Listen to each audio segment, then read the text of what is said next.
ચલાળાના પૂજ્ય દાન મહારાજની જગ્યા ખાતે બ્રહ્મચોર્યાસી કરવામાં આવી હતી। સંતોના સાનિધ્યમાં પવિત્ર શ્રાવણ માસ નિમિત્તે બ્રહ્મભોજન ચલાળાના સંતોની ભૂમિ એવા દાન મહારાજ જ્યાં બિરાજમાન છે, ત્યાં જગ્યાના ગાદીપતિ મહાન પૂજ્ય વલ્કુ બાપુ દ્વારા બ્રહ્મચોર્યાસી કરવામાં આવી હતી। આ તકે પૂજ્ય વલ્કુ બાપુ દ્વારા બ્રહ્મ સમાજના પ્રમુખ અગ્રણીનું સન્માન કરવામાં આવ્યું હતું। સાથે સાથે બ્રહ્મ સમાજ દ્વારા પૂજ્ય બાપુનું પણ સન્માન કરવામાં આવ્યું હતું। પૂજ્ય દાન બાપુની જગ્યામાં બ્રહ્મચોર્યાસીમાં ઉપસ્થિત દાન બાપુની જગ્યાના મહંત વલ્કુ બાપુ તેમજ લઘુ મહંત મહાવીર બાપુ તેમજ પ્રયાગરાજભાઈ તેમજ ભાયા બાપુ તેમજ પ્રતાપ બાપુ તેમજ ચલાળાના પ્રખર કથાકાર ખોડા દાદા શાસ્ત્રી તેમજ ગાયત્રી મંદિરના ઉપાસક ડૉક્ટર રતિ દાદા તેમજ સાંઈ મંદિરના પૂજારી રાજુ દાદા તેમજ ચલાળાના સમસ્ત બ્રહ્મ સમાજના પ્રમુખ લલિતભાઈ મહેતા તથા ટ્રસ્ટી મંડળના મંત્રી જીતુભાઈ પંચોલી તથા કારોબારી સમસ્ત બ્રહ્મ સમાજના અગ્રણીઓ ઉપસ્થિત રહ્યા હતા અને આ તકે સર્વનું સન્માન કરવામાં આવ્યું હતું। કેકેએસ ન્યૂઝ ગુજરાતી સાથે બિપિન રાઠોડ, ચલાલા।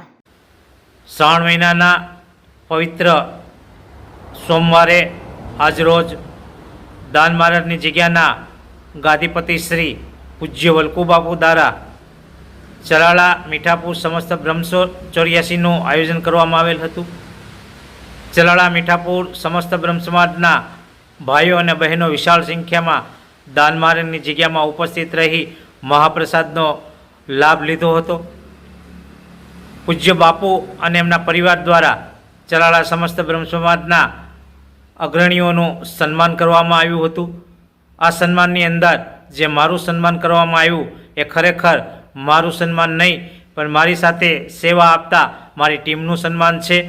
પૂજ્ય બાપુએ બ્રહ્મ સમાજના ભાઈઓ બહેનોને ભોજન કરાવી અને દક્ષિણા પણ આપેલ હતી। આ તકે ચલાળા મીઠાપુર સમસ્ત બ્રહ્મ સમાજ યુવા પાક પૂજ્ય બાપુ અને એના પરિવારનો દિલથી આભાર વ્યક્ત કરે છે। જય દાન મહારાજ, જય મા મોગલ, ઓમ સાંઈરામ।